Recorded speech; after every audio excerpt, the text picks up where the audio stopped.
The first time he raised his voice at me, I dropped a plate. It didn't break. It just spun on the wooden floor, around and around, while he stood over me in the kitchen, face red, Bible open on the table behind him, telling me what a wife was supposed to be. I was 19 years old. We had been married 4 months, and I remember thinking very clearly, very calmly, this is the rest of my life. The bishop had told us at our wedding that a husband leads and a wife follows. I just hadn't understood yet what the word lead actually meant inside the walls of an Amish home. Stay with me, because what I'm about to tell you about what Amish husbands are permitted to do to wives who step out of line is going to disturb you. And if you grew up in a world where obedience was confused with love, it's going to feel familiar in a way that hurts. Before I tell you what 8 years of that marriage looked like, let me introduce myself. My name is Martha, and this is Hannah, the Amish Girl, the channel where I share the stories my community would never let me speak out loud. I grew up Old Order Amish in Lancaster County, Pennsylvania, and I lived inside an Amish marriage for 8 years before I found a way out. If you want to hear more truths from behind the prayer cap, please subscribe and tap the like button. And in the comments, tell me where you're watching from. I read every single one. If you want to go deeper, the full Amish Insider Guide is in the description. Let me explain something that took me years to understand after I left. In the Amish world, a husband's authority over his wife is not a suggestion. It is theology. It is structure. It is the entire architecture of the home. The Ordnung, our unwritten code, makes it plain. The husband is the head, the wife is the helper. He answers to the bishop. She answers to him. There is no appeal above his head that doesn't first pass through him. And here is the part outsiders never grasp. The community does not see correction of a wife as abuse. It sees it as discipline. It sees it as love.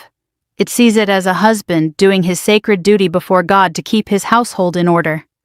So when a wife is disobedient, and disobedience can mean anything from speaking too loudly at a family dinner to questioning a financial decision to wearing her prayer cap slightly wrong, the husband is not only allowed to correct her, he is expected to.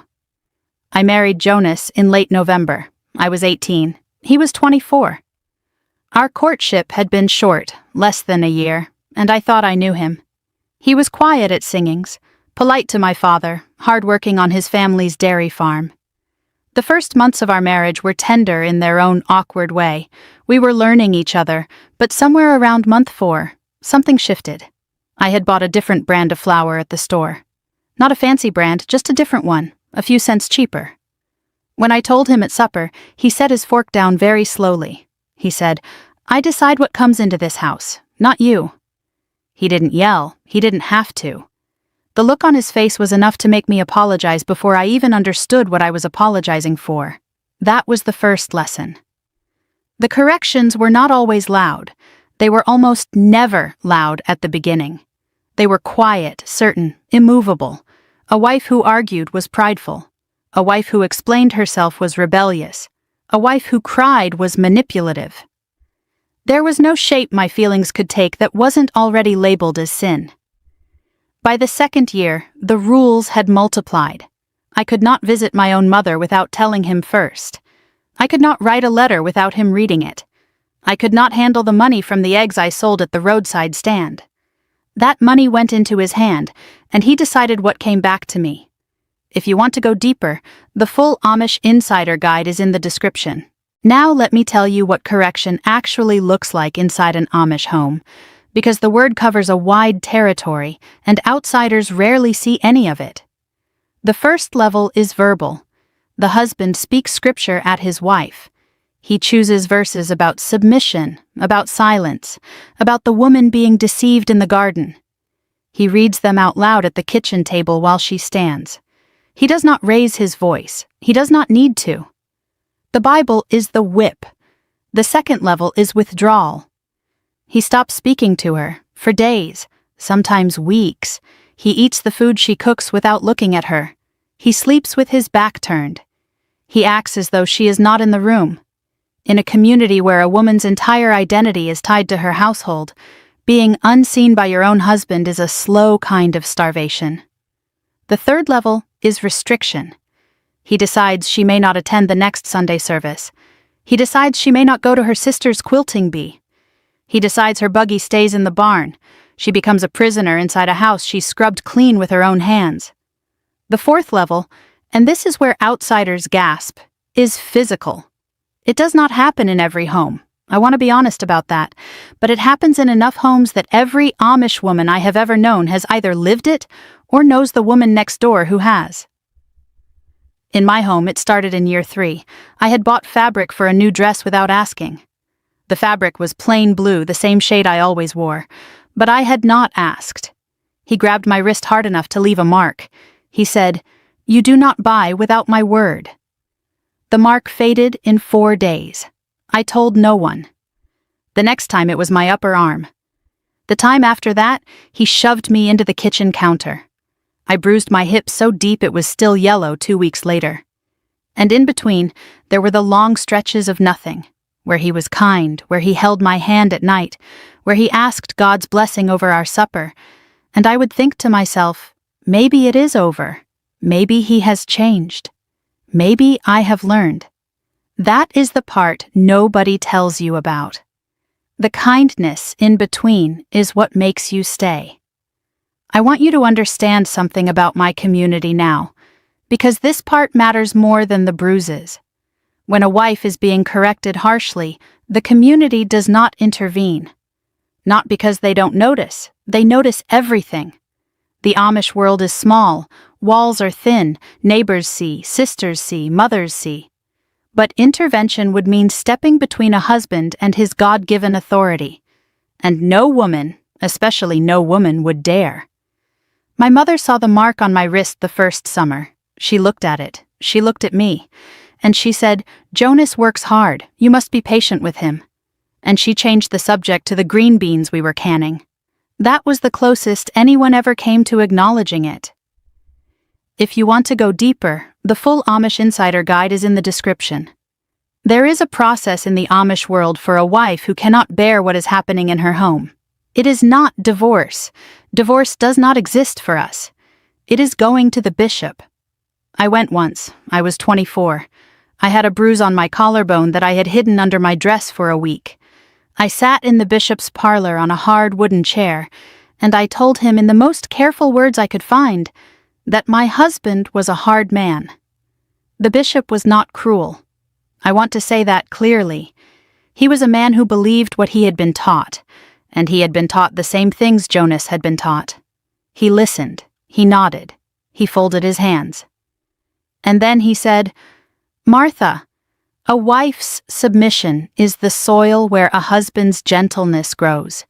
If he is hard with you, you must look first at your own heart. Have you been a helper to him? Have you been quiet? Have you been willing?" I went home that afternoon. Jonas knew where I had been. The bishop had told him. That night was the worst night of my marriage. I will not describe it. I will only say that I understood for the first time that the bishop was not a door out. The bishop was another lock. My friend Rebecca was married to a man named Amos. He was a deacon, respected in the church, the kind of man who prayed loud and long at every meal. She came to my kitchen one afternoon in year 6 of my marriage. She sat at my table. She did not take off her bonnet. She said, "Martha, I think I am going to die in that house." We did not cry. Amish women in trouble do not cry in front of each other. We just sat. I poured her coffee. She drank it. After a long time, she said, "Do you know anyone who has left?" I said, "I know one. A girl named Anna from over near Intercourse. She left 2 years ago. They say she is in Lancaster City. They say she works in a bakery." We were silent for another long time. Then Rebecca said, "Do you ever think about it?" I said, "Every day." That was the first time I had ever said those words out loud to anyone, including myself. Saying them broke something. Saying them built something else. By year 7, I had started keeping a small jar of money hidden in the barn, behind a loose board in the 3rd stall, Egg money, sewing money, tiny amounts I could shave off the household without him noticing. I did not have a plan. I just had a jar. Some weeks I added $2. Some weeks I added 50 cents. The jar was not a plan. The jar was a prayer I could not say in words. By the end of that year, I had almost $300. By the middle of year 8, I had almost $500. I did not know where I would go. I did not know who would help me. I only knew that the jar was mine and that nothing else in my life was. If you want to go deeper, the full Amish Insider Guide is in the description. The night I left, Jonas had thrown a coffee mug. It hit the wall behind my head and shattered. A piece of it cut my cheek, a small cut just below my eye. He said, "Look what you made me do." He went to bed. I stood in the kitchen for a long time, blood drying on my face, and I knew. I knew the way you know a season has changed. I packed a single bag. I took the jar from the barn. I walked 4 miles in the dark to the phone shanty at the edge of our district, and I called the only number I had memorized. A woman in Lancaster City, a former Amish woman named Anna, the same Anna we had whispered about in my kitchen years before. She had given her number to Rebecca, and Rebecca had given it to me. Anna answered on the second ring. She said, "Where are you?" I told her. She said, "I am coming. Stay where you are." The shunning came fast. My parents' door closed. My sisters returned my letters. The bishop sent a message through a neighbor that I was no longer welcome at any service in any district that recognized our church. Jonas told the community I had been seduced by the world, that I had abandoned my vows, that I was a woman who had chosen pride over God. I lost everyone. I lost the language I had been raised in. I lost the rhythm of the seasons in a community that had marked every year of my life. What I gained was harder to name at first.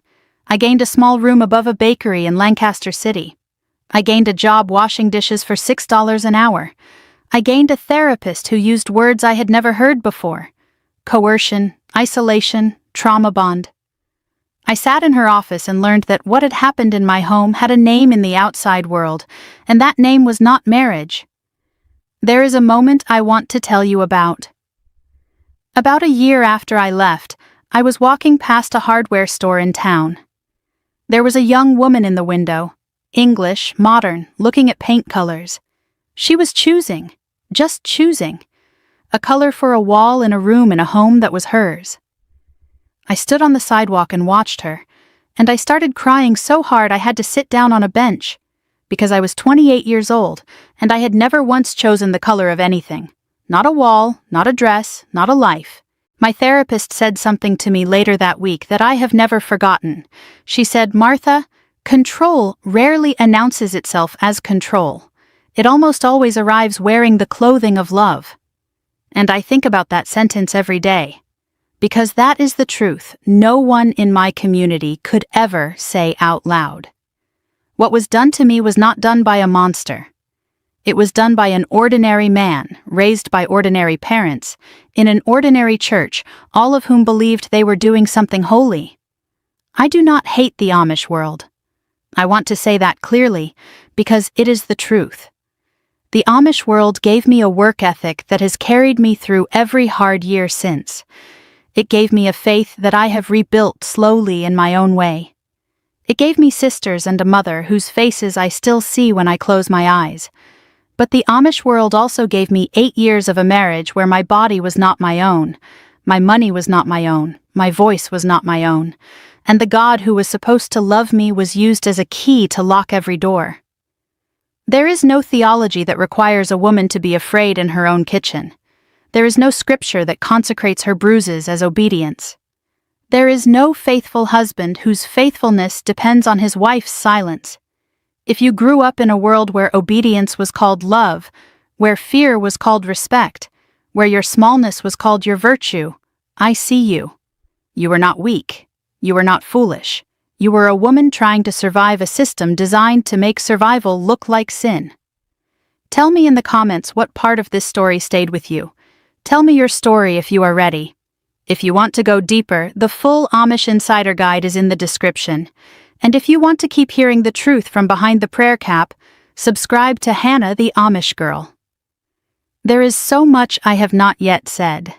Until next time, choose your freedoms wisely. They might just save your life.